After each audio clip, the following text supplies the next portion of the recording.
Donc on va reprendre l'épître aux Galates,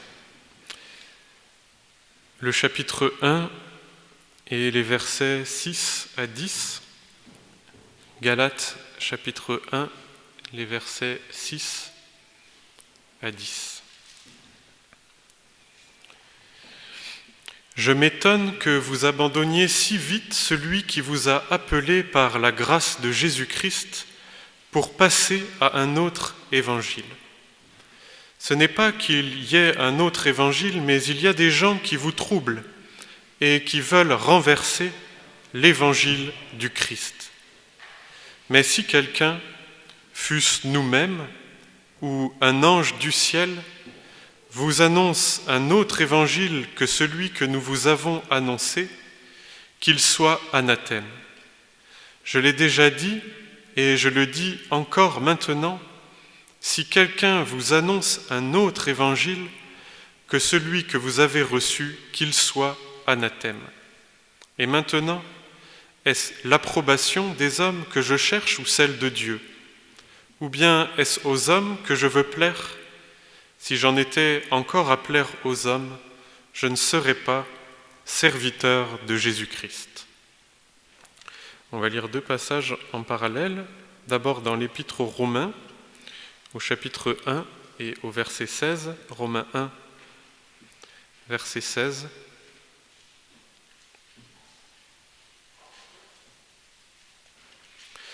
En effet, je n'ai pas honte de l'Évangile, car il est la puissance de Dieu pour le salut de tout croyant, du juif premièrement, et aussi du grec, parce que dans cet Évangile est révélée la justice de Dieu, qui s'obtient par la foi et qui conduit à la foi, ainsi qu'il est écrit, le juste vivra par la foi. Et enfin, dans la deuxième épître à Timothée, au chapitre 4 et au verset 1, 2 Timothée 4, verset 1. Je t'en conjure devant Dieu et devant Jésus-Christ qui doit juger les vivants et les morts, et au nom de son avènement et de son règne, prêche la parole, insiste en temps et hors de temps, reprend, exhorte, censure avec une grande patience et sans jamais cesser d'instruire. Car il viendra un temps où les hommes ne souffriront plus la saine doctrine, mais ayant la démangeaison d'entendre des choses agréables, ils rassembleront autour d'eux des docteurs selon leurs propres désirs, et ils fermeront l'oreille à la vérité pour se tourner vers des fables. Mais toi, sois sobre en toutes choses, endure la souffrance, fais l'œuvre d'un évangéliste, acquitte-toi de tous les devoirs de ton ministère. L'apôtre Paul est donc confronté à une difficulté dans les églises qu'il a fondées en Galatie, à qui il a été le premier à apporter l'évangile de Jésus-Christ. Après avoir fondé ces églises, nous l'avons vu les fois dernières, des hommes sont venus et ont apporté un enseignement quelque peu différent de ce que Paul avait annoncé. Et Paul s'étonne ici, en leur écrivant, de ce qu'ils ont si vite abandonné celui qui les a appelés par la grâce de Jésus-Christ. Il y a quelque chose de surprenant, des païens qui ont entendu la prédication de l'Évangile, qui ont connu Jésus-Christ par l'intermédiaire de Paul. Ça a dû donc être une grande révolution dans leur vie, une grande nouveauté, quelque chose d'extraordinaire, passer de l'ignorance, du paganisme, des ténèbres, à la connaissance de l'Évangile et de Jésus-Christ est un bouleversement dans une vie et quelque chose d'incroyable pour ceux qui l'ont vécu, avoir la grâce d'être appelés par Jésus-Christ à le connaître, à la réconciliation avec Dieu. Quand on vit dans les ténèbres, quand on vit dans le désespoir, sans espérance dans le monde, cette révélation nouvelle est quelque chose qui marque une vie, qui la transforme complètement, qui nous change et qui fait que plus rien n'est comme avant. Et très rapidement, les Galates s'éloignent, se laissent entraîner, séduire par un autre enseignement qui les éloigne de ce Jésus-Christ. Et on voit ici que l'apôtre Paul ne fait pas de différence entre l'évangile qu'il leur a annoncé et Jésus-Christ lui-même. En s'éloignant de l'évangile tel qu'il l'a annoncé, les Galates s'éloignent de Jésus-Christ lui-même. Donc il y a bien une prédication, un message, un évangile qui est selon la vérité, qui annonce Jésus-Christ, Fils de Dieu, son œuvre, sa personne, selon la vérité, et d'autres évangiles, et il dit, bien qu'il n'y ait pas d'autres évangiles, on vous a présenté un autre évangile, un évangile falsifié, un évangile adapté, un évangile transformé, qui n'est plus exactement celui que vous avez entendu, celui que vous avez reçu, celui qui a produit en vous la foi en Jésus-Christ. Et j'y reviendrai parce que c'est là la définition, c'est là la spécificité de l'évangile que d'avoir cette capacité, cette puissance pour produire dans le cœur incrédule qui ne connaît pas Dieu, qui ne s'intéresse pas aux choses d'en haut, aux choses de l'esprit, à la foi. C'est la vertu et la puissance de l'évangile que de pouvoir le créer par la force de l'esprit dans le cœur, dépeindre Jésus-Christ, convaincre de son existence, convaincre des cœurs endurcis, fermés, que Jésus-Christ est vivant, qu'il règne dans les cieux, qu'il a fait quelque chose de décisif pour nous, qu'il reviendra juger les vivants et les morts. Convaincre un incrédule de cette réalité nécessite une puissance extraordinaire qui est la puissance même de Dieu, répandue par le Saint-Esprit, qui ouvre les yeux des aveugles, qui ouvre les oreilles des sourds pour qu'ils puissent voir ce qui est impossible de voir, pour qu'ils puissent entendre, comprendre des choses qui échappent complètement à l'entendement. Jésus-Christ existe, il est le Fils de Dieu, il est envoyé par Dieu, il est vivant dans les cieux aujourd'hui, et il nous parle, il nous appelle par sa grâce. Ce message-là, pour qu'il produise dans le cœur incrédule quelque chose qui s'appelle la foi, qui est une connaissance intime, intérieure, de la personne même de Jésus-Christ, il faut un miracle, il faut toute la puissance de Dieu, la puissance de son Saint-Esprit, et c'est ça qu'ont vécu les Galates, et ils s'en éloignent. Il y a donc bien une réalité en nous, dans notre cœur, qui s'attache à ce que nous sommes, dans notre chair marquée par le péché, par la chute, et c'est ce que disaient déjà les prophètes de l'Ancien Testament.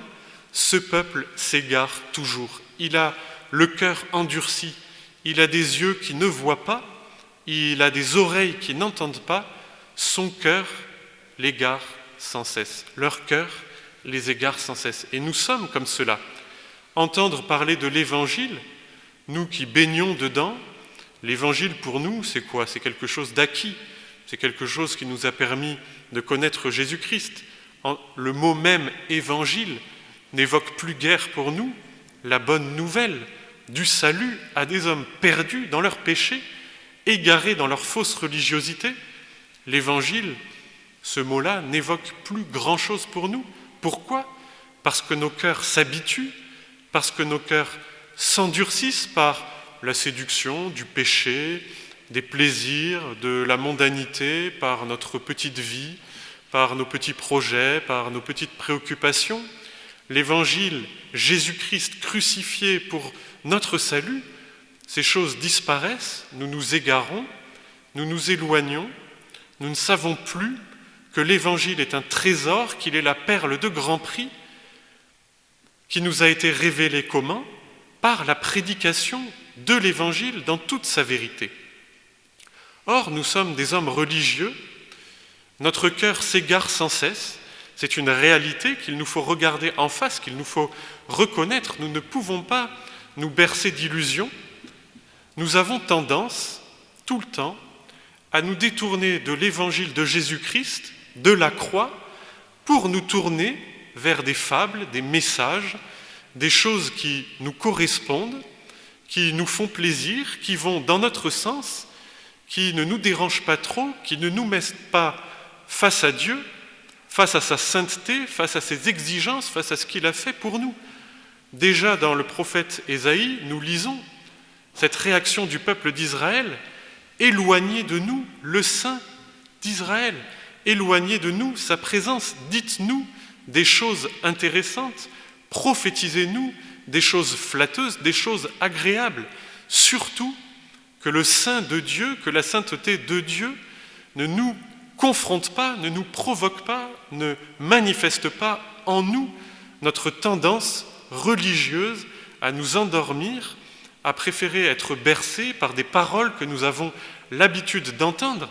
Et je me rends compte souvent, quand nous venons entendre la prédication dans l'Église, nous espérons obscurément entendre des choses que nous avons déjà entendues, mais qui ne vont pas provoquer en nous une confrontation, une révélation, nous placer dans la présence de Dieu, dans la présence de sa sainteté, nous rappeler ce qu'il attend de nous. Nous espérons être bercés. Et l'apôtre Paul nous avertit, dans les temps de la fin, les hommes se donneront des foules de docteurs. C'est pas qu'ils n'auront pas envie d'entendre, c'est pas qu'ils n'auront pas envie d'être instruits, c'est pas qu'ils n'auront pas envie de connaître des choses de la parole, mais guidés par un esprit religieux qui refuse Jésus-Christ, ils se donneront des foules de docteurs qui parleront selon leurs désirs et qui leur diront des fables selon ce qu'ils ont envie d'entendre. Et nous sommes, il est vrai, je le disais déjà la fois d'avant, dans un temps où nous avons la possibilité, si nous en avons envie, de trouver des églises, des prédicateurs, des messages qui vont nous conforter dans ce que nous sommes intérieurement, qui plutôt que de nous remettre en question, de nous conduire dans la repentance par rapport à nos péchés, par rapport à nos fausses pensées, par rapport à ce cœur qui s'égare sans cesse, vont nous dire des choses qui nous confortent dans ce que nous sommes. Si nous sommes des gens légalistes qui aimons la rigueur, la sévérité, qui ne supportons pas les égarements des uns des autres, qui ne supportons pas de voir le péché dans la vie des uns des autres, qui rêvons d'une Église pure et idéale, nous trouverons des lieux et des gens qui prêchent cet évangile-là, qui nous donneront la possibilité d'être des ascètes qui jugent les autres, qui se trouvent du bon côté, qui voient dans l'évangile une morale à laquelle se soumettre, mais qui marchent en ennemis de la croix de Jésus-Christ. Nous pouvons trouver dans des églises, dans des groupes, ce genre de choses qui nous va. Si nous sommes au contraire des gens qui avons envie de vivre selon le monde, comme c'est facilement le cas aujourd'hui, de vaquer à leurs affaires, de faire de l'argent, même si pour cela il faut être un peu malhonnête, si nous voulons être des conquérants dans la vie, nous laisser aller et entraîner par nos passions, par la passion du gain, par le désir de réussir, nous trouverons des églises qui ne nous confrontent pas du tout à ce niveau-là, qui valorisent le fait de devenir des gens importants, des gens possédants, des puissants, et qui ne nous rappelleront jamais nos devoirs envers les pauvres, envers les faibles, qui nous permettront de surmonter ou de mettre de côté ou d'éviter beaucoup d'humiliations pour que le Seigneur permet, pour nous ramener à ce que nous sommes vraiment, des petits, des faibles qui ont besoin de la grâce, qui ont besoin du soutien mutuel, qui ont besoin du secours des uns des autres. Les circonstances de la vie, la croix de Jésus-Christ prêchée, le Saint-Esprit qui agit dans son Église, va nous conduire dans des remises en question nécessaires, dans des humiliations. Et nous ne devons pas nous raidir, nous ne devons pas raidir la nuque comme le faisait le peuple d'Israël, parce que cela nous est désagréable, parce que cela est douloureux, parce que cela est difficile. Cela est absolument nécessaire que nous nous laissions confronter, que nous acceptions que la parole est Jésus-Christ, pain crucifié, et c'est ce qu'il dit un tout petit peu plus loin, au chapitre 3. « ô Galates dépourvus de sens, qui vous a ensorcelé, vous aux yeux desquels a été dépeint Jésus-Christ crucifié. Il y a donc bien cette tentation et cette possibilité récurrente de se donner des prédicateurs, des églises, des frères qui vont nous justifier dans ce que nous sommes, nous permettre d'exister comme on en a envie, sans accepter l'évangile de Jésus-Christ dans sa pureté. Et l'apôtre Paul revient à cette réalité. Il y a parmi vous des gens qui vous troublent, ils vous annoncent un autre évangile, non pas qu'il y ait un autre évangile, mais ils le corrompent, ils le détournent, ils le peignent sous d'autres traits qui ne correspondent plus à la vérité de ce que moi je vous ai enseigné. Or, comment est-ce qu'il prouve, comment est-ce que l'apôtre Paul prouve que l'évangile qu'il leur a annoncé est le bon, que c'est celui-là qu'il faut retenir, que c'est celui-là sur lequel il faut veiller? Il est dit ailleurs dans l'épître à Timothée, « Veille sur le bon dépôt, garde le bon dépôt ». Il leur dit, « Je vous ai annoncé un évangile qui vous a convaincu. Je n'ai pas honte de l'évangile, il est puissance de vie pour le salut de quiconque croit. » Ce qui authentifie l'évangile de la vérité, que l'évangile est prêché dans sa vérité, c'est qu'on va le voir, il suscite certes une contradiction de la part des hommes incrédules qui se perdent, qui ne veulent pas de Jésus-Christ, qui ne veulent pas de la repentance, mais il produit aussi dans le cœur de ceux qui sont ouverts et qui le reçoivent dans la foi une puissance de vie. Ce qui authentifie l'évangile, ce qui le ratifie, ce qui prouve qu'il vient bien de Dieu, c'est qu'il provoque, c'est qu'il crée dans le cœur mort, dans le cœur endurci, une vie nouvelle. Celui qui l'entend, qui l'écoute, qui le reçoit dans la foi, cet évangile est puissance de vie pour son salut. Et l'évangile annoncé dans sa vérité, dans sa pureté, qui n'a pas été altéré pour plaire, on y reviendra, produit cela. Il produit certes une confrontation, une remise en question nécessaire face à son péché, face aux exigences de la sainteté de Dieu, mais il va provoquer une connaissance de Christ. Jésus-Christ est vivant. Celui que vous avez crucifié, que vous avez cru mort, Dieu l'a relevé d'entre les morts et l'a justifié par son esprit, l'esprit de la résurrection. Donc l'évangile de Paul, qu'est-ce que c'est? C'est un homme qui s'est opposé à l'église naissante de Jésus-Christ et qui a été confronté à une vision de Jésus-Christ vivant. Donc c'est donc bien une personne vivante. Jésus-Christ n'est pas seulement mort, il a été authentifié, justifié par Dieu, qu'il a ressuscité d'entre les morts, et il vit aujourd'hui, il vit et il appelle par sa grâce des hommes perdus, des hommes pécheurs, des hommes opposés. Il a la puissance pour le faire. Aujourd'hui, dans la plupart des églises, quand l'évangile ne produit plus cette vie, cette révélation de Jésus-Christ vivant, on cherche toutes sortes d'échappatoires plutôt que de se remettre en question. Pourquoi est-ce que l'évangile que nous prêchons n'a plus cette force, cette puissance de dépeindre certes un Jésus-Christ crucifié, c'est-à-dire quelque chose à laquelle la chair est hostile, qui provoque en nous une réaction négative, mais malgré cela provoque l'espérance, donne l'espoir et la certitude, la conviction que si je reçois cette parole qui certes me blesse, qui certes me juge, me remet en question, je vais recevoir en même temps la vie du crucifié, tous les bienfaits qui lui sont associés, la vie éternelle, la justice parfaite pour pouvoir me présenter devant Dieu au jour du jugement dernier. Comment se fait-il que, prêchant ces choses, il n'est pas la puissance qui fait vivre? Pourquoi est-ce que l'entendant, dimanche après dimanche, il ne provoque pas dans mon cœur la joie de connaître Jésus-Christ vivant?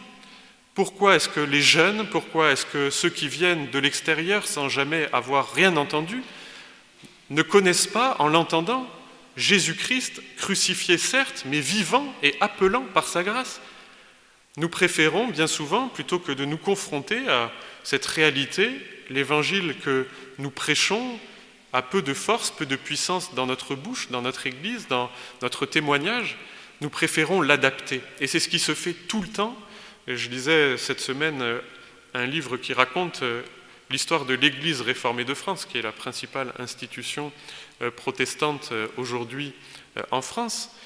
Et pendant tout un temps, dans les années 60-70, la plupart des pasteurs et des théologiens ont voulu, à cause des grands bouleversements sociaux, politiques, culturels qui sont arrivés dans les années 60, ont voulu adapter le message de l'Évangile à cette nouvelle génération, aux questions qu'elle se posait, aux préoccupations, le plus souvent politiques.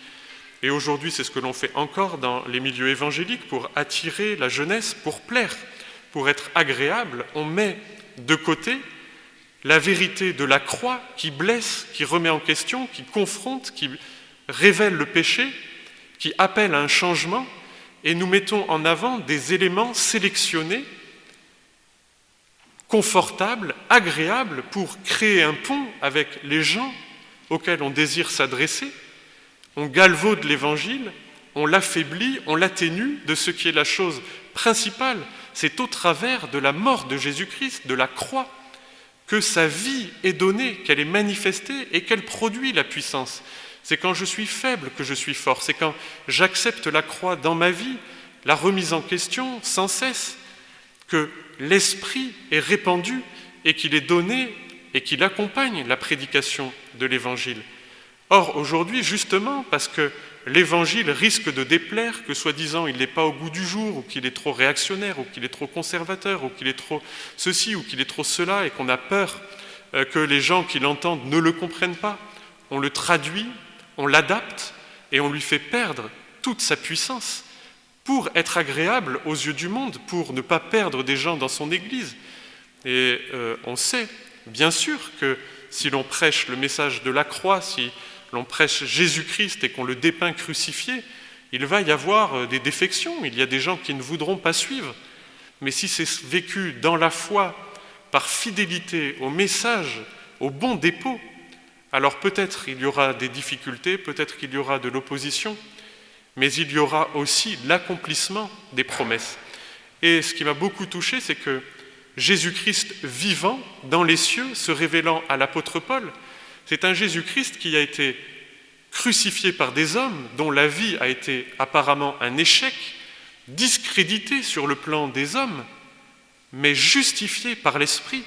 Jésus-Christ, relevé d'entre les morts par Dieu, Dieu prouve aux yeux du monde, et notamment en le révélant à l'apôtre Paul, Dieu prouve qu'il a bien envoyé Jésus-Christ, que Jésus-Christ est bien son Fils, qu'il l'a bien approuvé, et que malgré l'échec apparent de la croix, en le relevant d'entre les morts, il dit à tout le monde, « Voici mon fils bien-aimé, écoutez-le, écoutez son appel, écoutez sa parole, recevez son message de vie au travers de la croix. » Et si nous voulons que le Saint-Esprit soit à l'œuvre dans nos cœurs, soit à l'œuvre dans l'Église, c'est cela que nous devons recevoir, que nous devons bien accepter. La vie a été répandue par la puissance de Saint-Esprit, une vie de résurrection capable de faire renaître les morts par la puissance de l'Esprit. Qu'est-ce qui justifie la vérité de l'Évangile ? C'est le don du Saint-Esprit.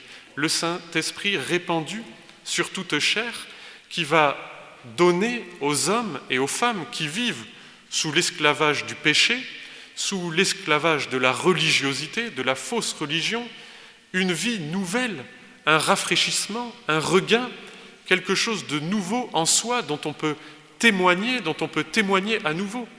Et souvent, avec le ronron de notre vie, avec le refroidissement de l'existence, nous n'avons plus grand-chose à témoigner. Nous n'avons plus ce feu, cette ferveur, ce désir de communiquer, de faire connaître aux hommes et aux femmes qui se perdent, avec la puissance du Saint-Esprit, le message de l'Évangile, Jésus-Christ ressuscité d'entre les morts, puissance de vie pour le salut de quiconque croit. Voilà le message de l'Évangile, voilà ce que nous avons à croire et à répandre autour de nous, non pas avec les artifices de la sagesse humaine, de l'apologétique humaine, de tous les moyens de séduction que les hommes mettent en place, avec le divertissement, avec les moyens de séduction que nous sommes capables de mettre en place pour convaincre les hommes de venir à l'Église. Non, pas du tout. En acceptant dans sa pureté l'Évangile qui nous juge, qui juge le péché en nous et qui révèle la vie de Jésus-Christ et la communique avec puissance par le Saint-Esprit. Ici, l'apôtre Paul va pouvoir montrer aux Galates que leur évangile est faux parce que leur évangile n'est pas capable de produire le don du Saint-Esprit. Pour que quelqu'un se convertisse, pour que les Galates qui étaient des païens se convertissent, il fallait que la puissance du Saint-Esprit accompagne, fasse vivre le message qu'il prêchait. Et ce qui a authentifié son message, c'est la conversion des Galates, des hommes qui ne connaissaient pas Dieu. C'est que la foi ait été créée dans leur cœur. Et c'est ce qu'il dit dans l'Épître aux Romains. L'Évangile qui se reçoit par la foi et qui conduit à la foi. L'Évangile qui se reçoit par la foi et qui conduit à la foi. Pour conduire quelqu'un qui ne croit pas, quelqu'un qui est égaré, qui est entraîné dans des faux raisonnements, il faut toute la puissance du Saint-Esprit. Et c'est la raison pour laquelle il a été envoyé. C'est la raison pour laquelle Jésus-Christ est mort et ressuscité. Il vous est avantageux que je m'en aille, car Dieu vous enverra le Consolateur. Il convaincra le monde de justice et de jugement parce qu'il ne croit pas en moi. Donc il y a bien, pour que la foi naisse, la nécessité d'une puissance accompagnant la prédication de l'Évangile, et celle-ci est répandue lorsque nous acceptons Jésus-Christ crucifié, et nous viendrons dans les semaines futures sur la manière dont cet Évangile a été dénaturé par les enseignants qui viennent troubler les Galates, parce que c'est un enseignement bien spécifique. Ici, l'apôtre Paul parle encore de manière un peu générale en disant « Faites attention de ne pas vous choisir des enseignants qui vous disent que vous avez envie d'entendre, mais regardez où l'Évangile a été prêché avec la puissance de l'Esprit, de telle sorte que des hommes incrédules ont cru et se sont attachés à la foi. Voilà où nous devons revenir. Voilà où est l'Évangile vrai dans la parole, et là où nous avons cru, où notre cœur incrédule a été saisi par la réalité, la vérité, que Jésus-Christ est vivant, nous qui étions des païens entraînés dans les ténèbres du monde. Où avons-nous entendu prêcher l'Évangile avec puissance de telle sorte que nous avons cru en lui pour notre salut? C'est là que l'Évangile est prêché dans sa pureté. Il s'authentifie lui-même par la puissance du Saint-Esprit, donnant la foi à ceux qui ne croient pas, ouvrant les yeux des aveugles, ouvrant les oreilles des sourds, et aussi révélant Jésus-Christ crucifié, la mort de Jésus-Christ et sa vie de résurrection impérissable qu'il nous communiquera jusque dans la vie éternelle. Je vous invite à prier et à le recevoir encore comme tout à nouveau dans la foi. Seigneur, nous venons à toi parce que, à cause de notre religiosité, à cause de l'habitude d'entendre des choses tout en étant pris par les pensées du monde, par les préoccupations du monde, nous avons perdu de vue et nous avons oublié la perle de grand prix, cet évangile de Jésus-Christ ressuscité. Et c'est à lui, Seigneur, que nous voulons revenir ce matin. Tu as donné ton Fils, il est mort à la croix, tu l'as ressuscité d'entre les morts et tu as justifié par l'Esprit. Et tu justifies, tu authentifies aujourd'hui l'évangile prêché selon la vérité, parce qu'il est accompagné de la puissance de ton Esprit, qu'il donne la vie aux morts, qu'il donne la foi aux incrédules, qu'il donne l'espoir aux désespérés. Nous voulons, Seigneur, nous réfugier en toi, condamner tout désir, toute envie de plaire au monde, de vouloir lui apporter un évangile adapté, un évangile fait sur mesure, mais qui contourne, qui annule la souffrance, la douleur et la repentance liée à la croix. Nous voulons, Seigneur, accepter l'évangile dans sa totalité, dans sa pureté, être jugés dans notre incrédulité, être jugés dans notre péché. Pardonne-nous d'être si incrédules, de ne pas croire que ton évangile est suffisant et suffisamment puissant aussi pour amener à toi ceux qui sont perdus. Seigneur, pardonne-nous. Nous croyons que malgré l'apparence petite de l'évangile, c'est une graine qui grandit, qui grandit, qui grandit, qui devient un arbre dans lequel tous peuvent venir se réfugier. Nous ne voulons pas mépriser ta parole, même si elle semble peu de choses, même si elle est folle aux yeux des humains. Nous croyons dans cette folie et nous croyons que cette folie nous sauve et nous te bénissons de nous l'avoir révélée au nom de Jésus-Christ. Amen.